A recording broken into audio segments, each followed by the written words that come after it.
नवी मुंबईमध्ये अनेक ठिकाणी पूरस्थिती, पडघा परिसरामध्ये वाहनं वाहून जातानाची दृश्य कॅमेऱ्यामध्ये कैद।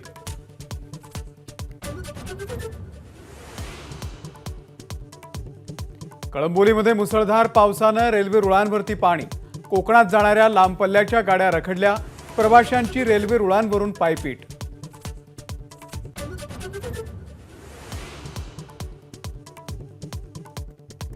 ठाण्यातील शहापूरच्या वाशिंदमधलं सृष्टी फार्म हाऊस पाण्याखाली, वीकेंडसाठी आलेल्या 150 पर्यटकांची एनडीआरएफ कडून सुटका।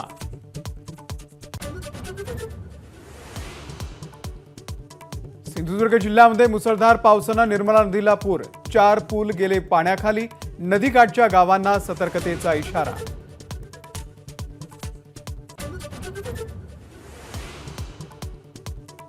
संगमेश्वरमधल्या गड नदीला पूर, मागजनच्या बाजारपेठेमध्ये शिरलं पाणी, नदीकाठच्या गावातली शेतीही पाण्याखाली।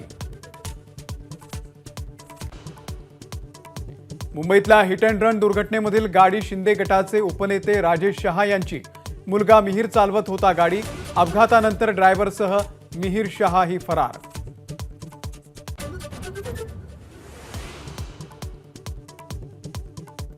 मुंबईतल्या हिट अँड रन प्रकरणामध्ये आदित्य ठाकरेंची उडी, गाडी चालक कुठल्याही पक्षाचा असो, कारवाई झाली पाहिजे अशी मागणी।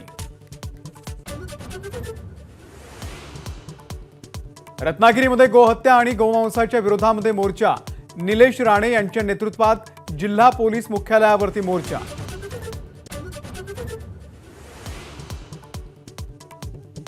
कोल्हापूरमधल्या विशाळगडाच्या पायथ्याशी महाआरती, विशाळगड अतिक्रमणमुक्त करण्याच्या मोहिमेला वेग, प्रलंबित याचिका लवकरात लवकर निकाली करण्याची ही मागणी।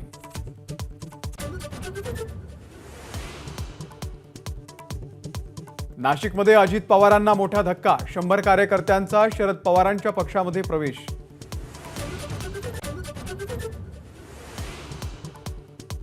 संभाजीनगरमधले भाजपचे 8 माजी नगरसेवक आणि 10 पदाधिकारी आज ठाकरे गटात प्रवेश करणार। भाजपच्या बड्या नेत्यांनी समजूत काढल्यानंतरही राजू शिंदे भाजप सोडण्यावरती ठाम।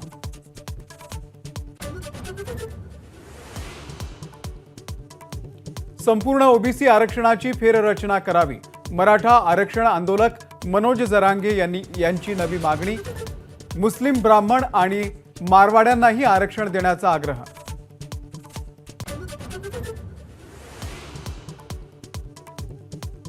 आज संत तुकाराम महाराजांची पालखी बारामतीमधून पंढरीच्या दिशेनं मार्गस्थ, बारामतीमधील पालखीचं मोठं स्वागत, तर उपमुख्यमंत्री अजित पवार यांचाही वारीमध्ये सहभाग।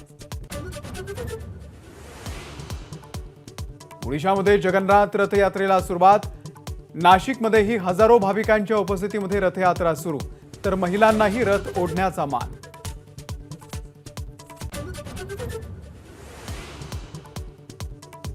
ठाण्यामध्ये एमसीए भव्य क्रिकेट स्टेडियम उभारणार, 1 लाखापेक्षा जास्त प्रेक्षक क्षमतेचं स्टेडियम आमने गावामध्ये होणार।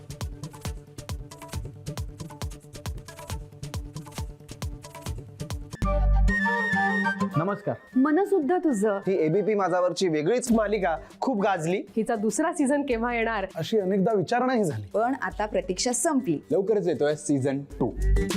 मन शुद्ध तुझं होई मन शुद्ध